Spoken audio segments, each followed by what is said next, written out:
Bismillahirrahmanirrahim. Raditu billahi robba wa bi islami dina wa bi Muhammadin nabi wa rasulullah. Inna salati wa nusuki wa mayaya wa mamati lillahi rabbil alamin. Baik, perkenalkan, nama saya Nurkila Abija. Saya dari kelas A, program studi pendidikan biologi, Fakultas Keguruan dan Ilmu Pendidikan, Universitas Khairun Ternate. Baik, puji syukur kita panjatkan kehadirat Allah Subhanahu wa taala dan atas segala limpahan rahmat dan berkahnya sehingga kita masih bisa menghirup udara sebagaimana mestinya. Salawat dan salam semoga tetap tercurahkan kepada baginda kita Muhammad Shallallahu Alaihi Wasallam, sang junjungan agung petunjuk menuju jalan yang lurus. Di sini saya sedikit presentasi terkait dengan proposal saya yang dimana dengan judul Kearifan Lokal Suku Bajo dalam Mengelola Rumput Laut. Studi kasus Desa Limbo, Kabupaten Pulau Taliabu. Di sini terdapat bab 1 pendahuluan yang dimana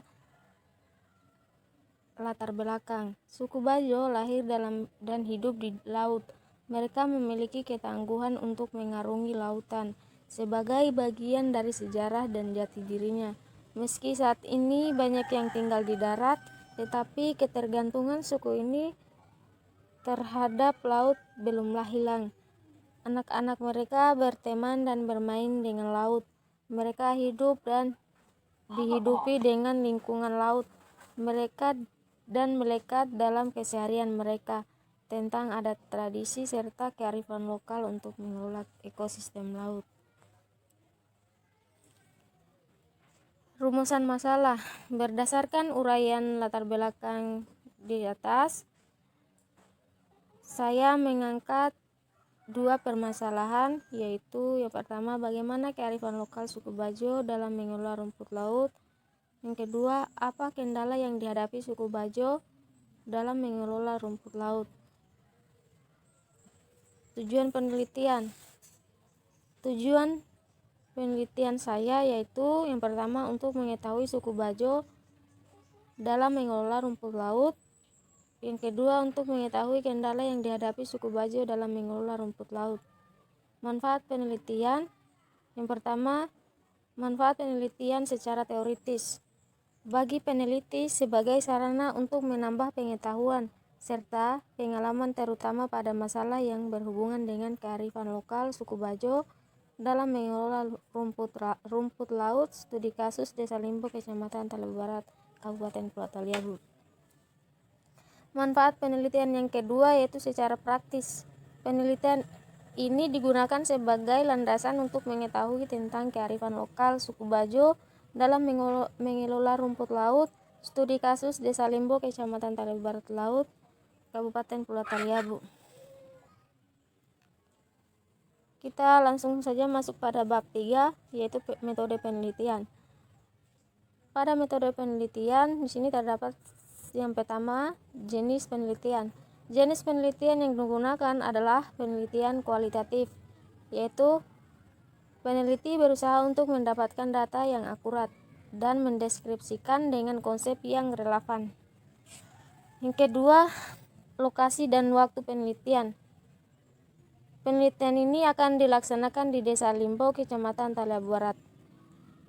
Adapun alasan saya memilih lokasi ini adalah yang pertama karena lokasi penelitian tersebut dekat dengan tempat tinggal saya. Yang kedua, karena penelitian ini saya merasa lokasi itu pas untuk dijadikan tempat atau lokasi peneliti yang sesuai dengan judul proposal penulis dan gampang mendapatkan informasi yang valid. Yang ketiga, adapun waktu penelitian ini yaitu pada waktu yang ditentukan sampai selesai. Yang ketiga, sumber penelitian atau sumber data. Pada sumber data ini yang utama dalam penelitian kualitatif ialah kata-kata dan tindakan, selebihnya adalah data tambahan seperti dokumen dan gambar atau benda yang berkaitan dengan suatu aktivitas atau peristiwa tertentu. Artinya, sumber data dalam penelitian kualitatif adalah manusia, tingkah laku, dokumen, serta benda-benda lain. Keempat, teknik pengumpulan data. Pada teknik pengumpulan data merupakan cara yang dapat digunakan peneliti untuk mendapatkan data dalam suatu penelitian.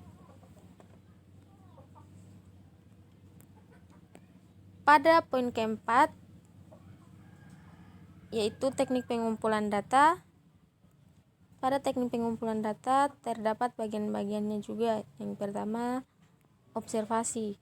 Observasi yaitu melakukan pengamatan secara langsung ke objek penelitian untuk melihat dari dekat kegiatan yang dilakukan apabila objek penelitian bersifat perilaku dan tindakan manusia, fenomena alam atau kejadian-kejadian yang ada di alam sekitar, proses kerja dan penggunaan responden kecil. Bagian kedua ada wawancara. Wawancara yaitu proses memperoleh keterangan untuk tujuan penelitian dengan cara tanya jawab.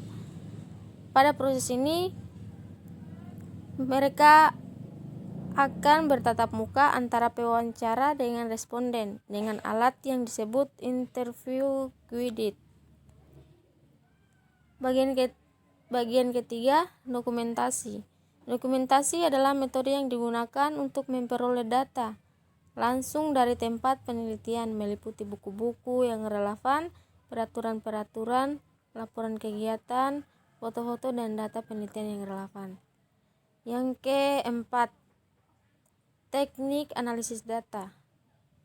Menurut Bogdan dan Bicklin tahun 1982 menjelaskan bahwa teknik analisis data adalah upaya yang dilakukan dengan jalan bekerja dengan data, mengorganisasikan data, memilah-milahnya menjadi satuan yang dapat dikelola, mensintesiskan, mencari dan menemukan apa yang penting dan apa yang dipelajari, dan memutuskan apa yang dapat diceritakan kepada orang lain.